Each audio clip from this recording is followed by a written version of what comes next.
이 대장동 개발 특혜 의혹을 수사하는 검찰은 오늘도 성남도시개발공사 관계자들을 잇따라 불러 조사했습니다.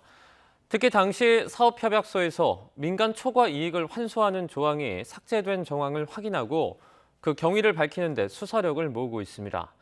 이런 가운데 고위공직자범죄수사처는 당시 성남시장이던 이재명 경기지사의 배임 혐의 고발 사건을 검찰에 넘겼습니다. 나혜인 기자입니다. 대장동 개발 당시 실무를 담당했던 성남도시개발공사 개발 1처장 김모 씨가 연이틀 검찰에 소환됐습니다.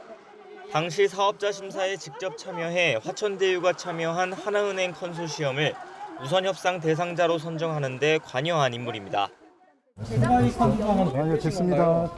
잠깐만요. 밑선 지시 같은 거 있었는지 물어보고 했나요? 그런 거 일체 없었습니다.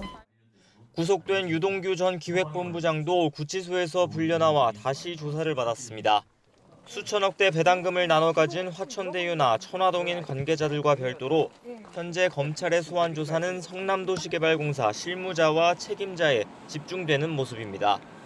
특히 검찰은 당시 개발 담당 부서에서 작성한 사업협약서 검토 의견서에서 민간의 초과 이익을 환수하는 조항이 삭제된 정황을 확인하고 경위를 규명하는 데 주력하는 것으로 알려졌습니다.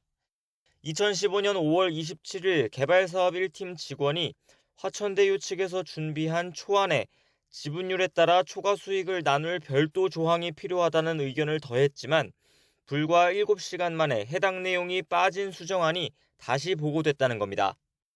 앞서 검찰 조사를 받았던 개발 2처장 이모 씨는 이보다 앞선 2015년 2월 사업자 공모지침서 작성 당시에도 개발팀이 비슷한 의견을 냈지만 받아들여지지 않았다고 주장했습니다.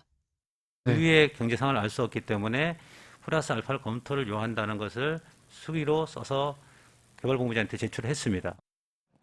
실무자 조사와 함께 성남도시개발공사 서버실을 추가로 압수수색한 검찰은 당시 의사결정 과정에서 유동규 전 본부장의 지시가 있었다고 의심하고 있습니다.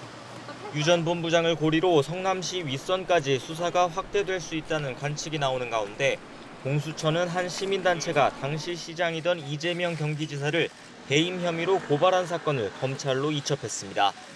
검찰은 이와 별도로 당시 화천대유와 함께 컨소시엄을 꾸려 대장동 개발에 참여한 하나은행 측 실무자도 불러 사업자 선정 과정 등을 추궁했습니다. YTN 나인입니다.